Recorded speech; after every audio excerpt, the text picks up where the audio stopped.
How do you guys feel about this current situation with the coronavirus? Hi folks, this is Gabor Speaks.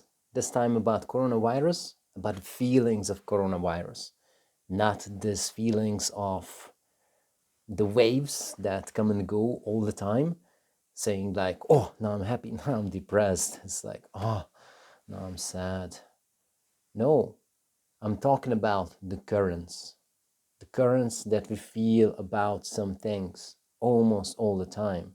And I think these currents, they need to have attention. So what are these feelings? For me, it's much different than in the first lockdown, because in the first lockdown, maybe you agree with me, it was a really new situation with the coronavirus.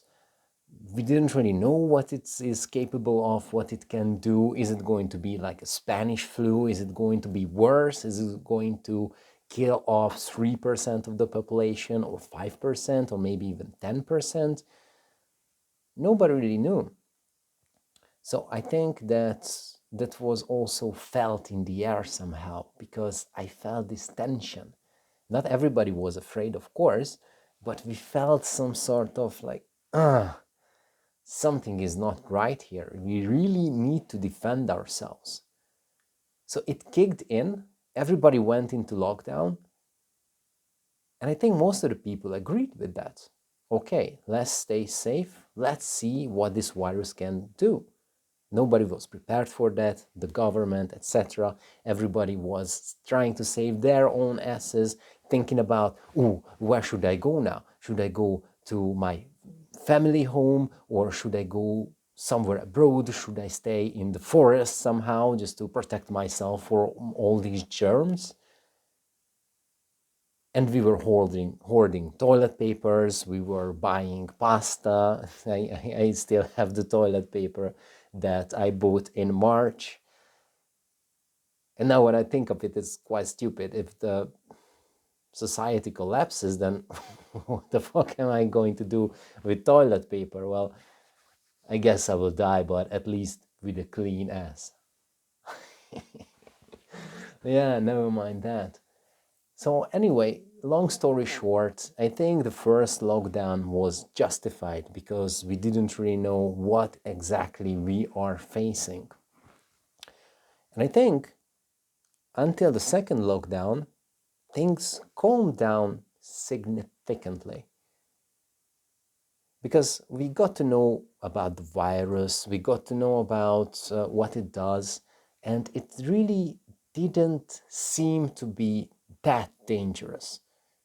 So that, okay, people were dying, but I think like most of the people, us, we were calming down that it can only kill sick people and only kill them if they are old. Now, it's really maybe a bad thing to say. Nevertheless, I think it's calmed us down that we are not really in a threat. So when the second lockdown, yeah, that's the word that I wanted to use, came, I think everybody was now much, much calmer. And there were no panic situations at all. So what the biggest, the best difference was, and I think that's when you see that there was really no panic, is that in the first lockdown, everybody tried to save their own asses in somehow. And in the second lockdown, everybody is shouting at the other one. Like, how do you wear your mask? It's none of your business, retard. It's my own right to decide about that. And I think that shows the best that in our collective minds, we don't really feel danger at all, because we are using coronavirus to control the opinion of other people.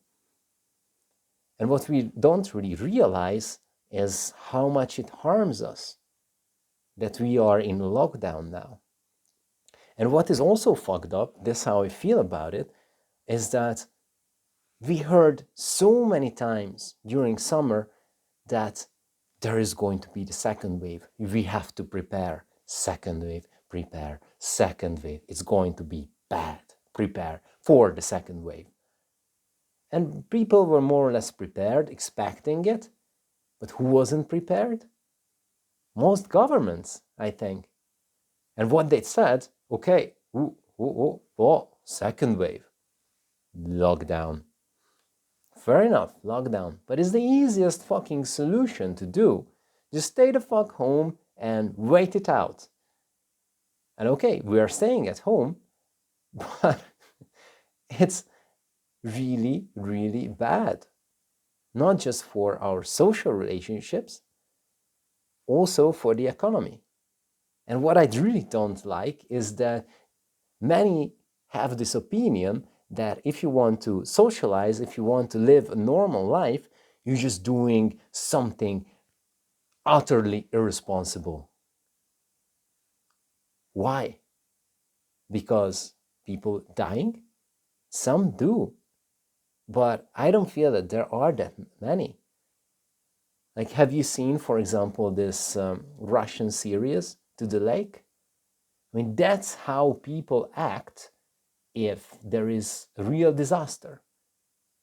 Yeah, then don't watch the series if you haven't watched it, because it's really crappy. I mean, this is utter shit, in my opinion. Maybe I will do a video about that too.